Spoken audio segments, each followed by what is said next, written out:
I didn't find lipstick. I found a voice. It happened on an ordinary Wednesday in late October, the kind of day that tastes like cold apples and burnt coffee.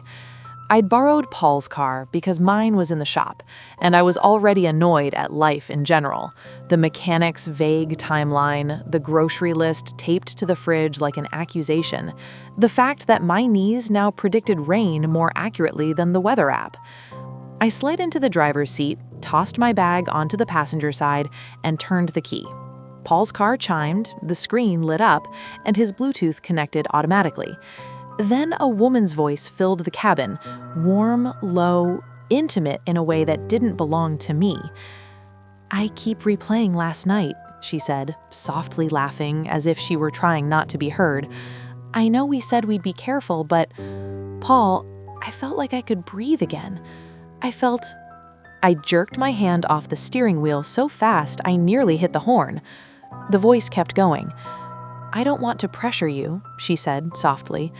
I miss you already. Call me when you're alone." A beep. Silence. My whole body went cold, like someone had opened a door in my chest and let winter in. For one absurd second, I tried to make it make sense. I told myself it was a podcast, a wrong number, some glitch, some accident, some universe with a bad sense of humor. But the way she said his name, Paul, wasn't a coincidence. It was practiced, familiar, like she'd said it with her eyes closed. I sat there with my hands in my lap, staring at the dashboard like it might offer an explanation. Outside, a neighbor's dog barked at a squirrel. Somewhere down the street, a leaf blower whined. The world kept moving. My world didn't. 10 years with someone does that to you. It gives you a false sense of permanence. You start believing your life has rails.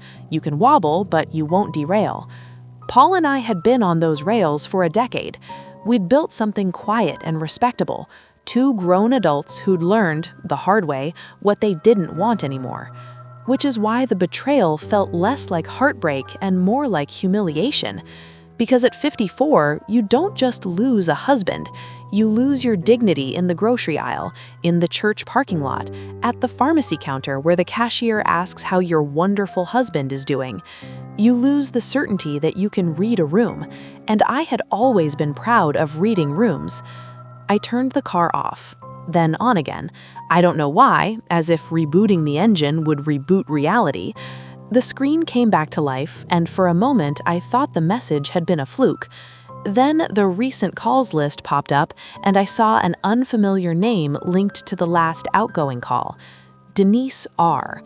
I stared at it until the letters blurred. Denise. Not my sister, not my friend, not someone from Paul's family, just Denise. I didn't start the car, I didn't drive anywhere. I sat and listened to the sound of my own breathing until my lungs remembered what they were supposed to do. Then I did what people rarely admit they do in these moments. I got practical. Because a part of me, the part that had survived a first marriage and a messy divorce in my 30s, stood up and said, "Not again, not like this, not without a plan." I went inside, made coffee I didn't want, and opened my laptop with hands that shook only a little. I typed Denise R. into every search bar I could think of. It didn't take long. Denise Ralston, Program Director, Continuing Education, Lakeshore Community College. The college where Paul had started volunteering twice a week, teaching a free evening workshop on budgeting and personal finance for adults. He'd been so proud of it, so earnest. "It feels good to be useful," he'd told me, as if usefulness was a virtue you could cash in later. "It's just a couple nights a week. I'll be home by 9. And he had been, most nights.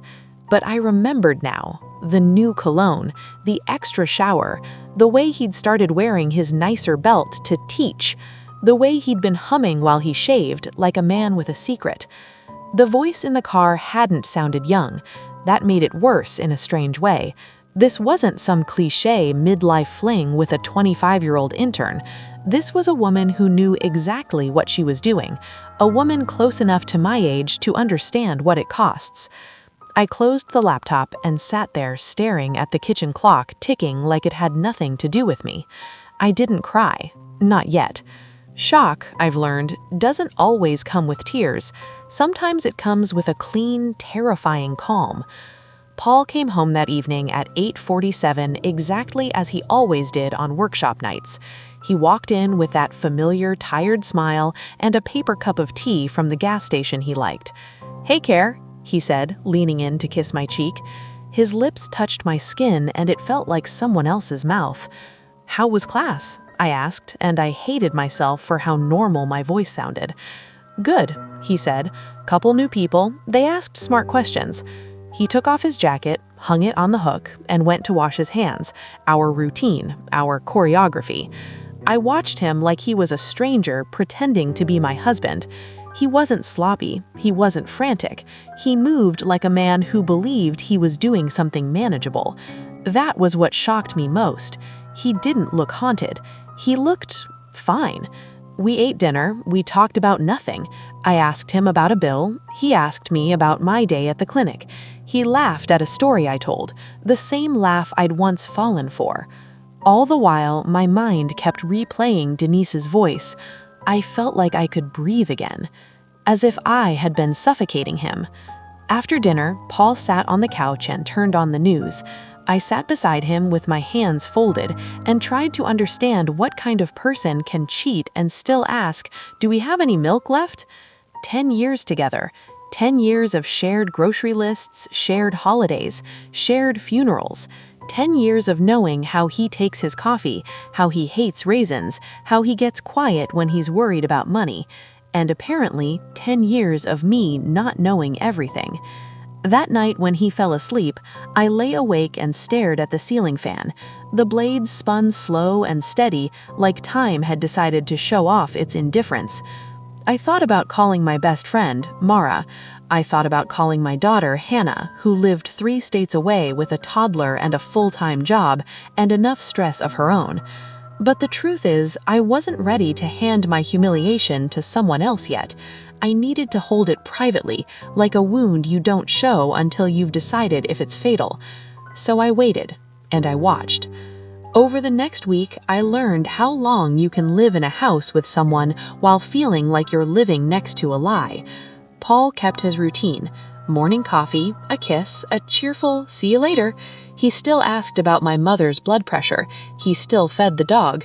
He still complained about the neighbor's loud truck. But I started noticing tiny fractures in the surface. He guarded his phone in a new way, not dramatically, just slightly. He'd set it face down more often. He'd step into the hallway to answer calls. He'd glance at his screen and soften, then harden, then look at me like he was checking whether I'd noticed the change. I kept my face smooth. At 54, I have learned one of the most useful skills in the world, the ability to act normal when my insides are screaming. On Thursday night, he said, "Denise asked if I'd do an extra session next month. People like the class."